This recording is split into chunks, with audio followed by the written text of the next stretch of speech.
आस्था को कहते हैं बिलीफ, विश्वास, और किसी चीज के अंदर पूरा समर्पण करना आस्था कहलाता है। और आस्था से ही चमत्कार होते हैं। देखिए, कोई व्यक्ति अपने बच्चे को जन्म देता है तो इस आस्था के साथ, इस विश्वास के साथ में, इस फेथ के साथ में जन्म देता है कि वो बच्चा बड़ा होकर सुसंस्कारी बनेगा, एक अच्छा इंसान बनेगा, मेरे कुल का नाम रोशन करेगा, मेरे गांव का, मेरे देश का और मेरी जाति का नाम जो है रोशन करेगा और मेरे बुढ़ापे के अंदर सेवा करेगा। इस विश्वास के साथ के अंदर पूरा जीवन वह जो है बिता देता है उस बच्चे को पैरों पर खड़ा होने के लिए। मंदिरों हम जाते हैं तो सामने भगवान की मूर्ति होती है, प्राण प्रतिष्ठा की हुई मूर्ति होती है, वो हमारी आस्था का केंद्र होती है। कहने को तो वह मूर्ति एक पत्थर है जो कि घड़ करके भगवान का रूप दिया गया, लेकिन हम उस प्राण प्रतिष्ठा में, उस मूर्ति में अपनी आस्था को भरते हैं। आस्था फलवान होती है।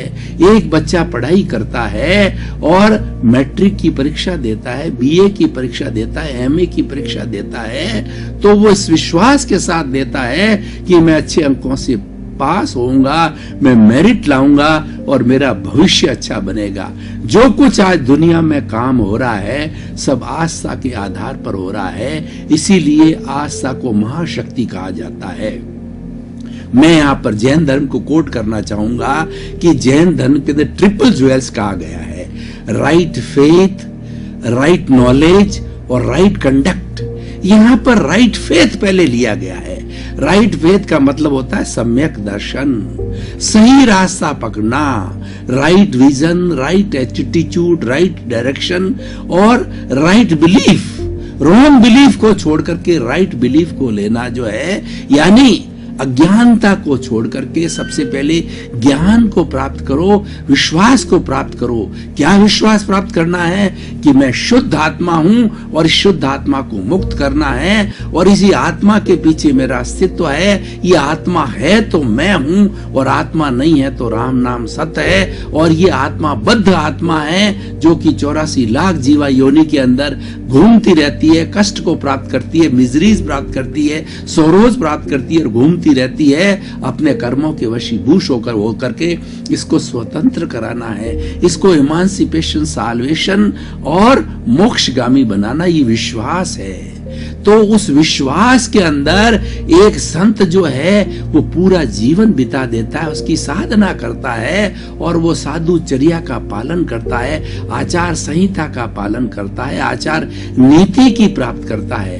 देखिए, हम चुनाव के अंदर एमएलए को चुनते, अभी चुनाव का माहौल है, एमएलए को चुनते हैं, एमपी को चुनते हैं, सरपंच को चुनते हैं और उसके बाद के अंदर प्रधानमंत्री को चुनते हैं, राष्ट्रपति को चुनते हैं। तो उसके पीछे हमारा क्या विश्वास है?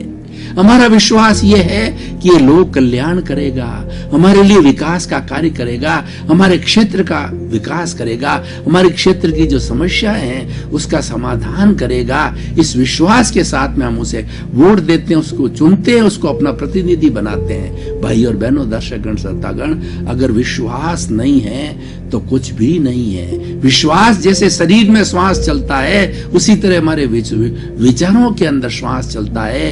एक पति और पत्नी होते हैं जो कि ब्याह करके लाते हैं, दूसरे घर की बेटी होती है और ये दूसरे घर का बेटा होता है, वो अपरिचित होते हैं, लेकिन वो विवाह बंधन में इस विश्वास के साथ जुड़ते हैं और वो 7 फेरे, 7 प्रतिज्ञाएं लेते हैं कि हम 7 जन्म तक एक साथ रहेंगे और एक दूसरे का हम भला करेंगे और एक दूसरे का सम्मान करेंगे।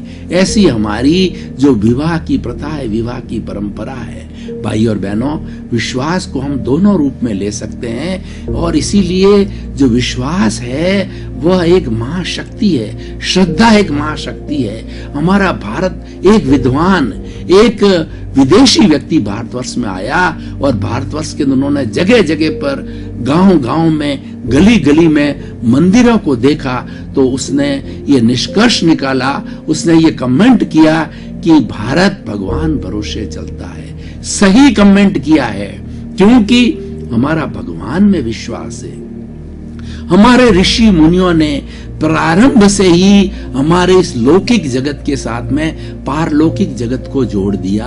केवल एक जगत जो कि पाश्चात्य संस्कृति के अंदर लौकिक जगत की बात की जाती है, वेस्टर्न सिविलाइजेशन के अंदर, कि ईट ड्रिंक एंड बीमारी और इंद्रियों के विषय पर जो है वो ज्यादा फोकस करते हैं, उसी की बात करते हैं, नए नए एक्सपेरिमेंट करते हैं, पदार्थ के साथ में काम करते हैं, इन्वेंशन करते हैं और इस चराचर जगत को जो है अच्छा कैसे बनाया जाए उसके लिए कार्य करते हैं। लेकिन हमारे ऋषि मुनियों ने विश्वास को दो भागों के अंदर जोड़ा, श्रद्धा को दो भागों में जोड़ा कि मात्र लौकिक जगत में विश्वास करने से कुछ नहीं होगा, वो भी जरूरी है, लेकिन पारलौकिक जगत में भी विश्वास होना चाहिए।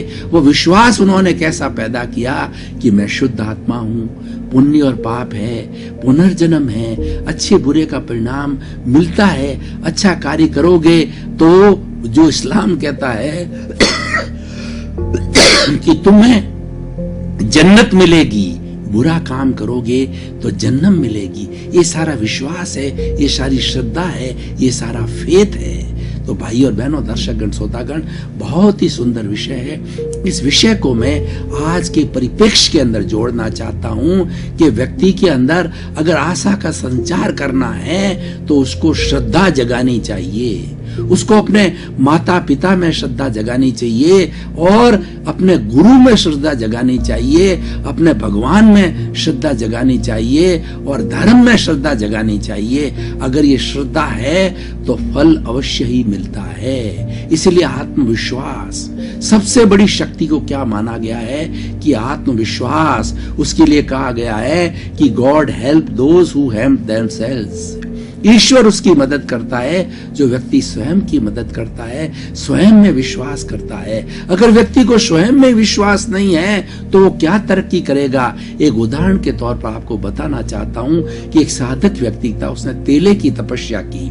तेले का अर्थ होता है 3 दिन का उपवास किया और वो उपवास जब करता था उसका एक साथी देव था, देव वो हाजिर हो जाता। 3 दिन के उपवास के बाद में देव हाजिर हुआ और उसने कहा कि हे देवानुप्रिय, मुझे आप जो है वो एक महान व्यक्ति बना दो, मैं एक महान कार्य करना चाहता हूं, इसीलिए आपका आह्वान किया।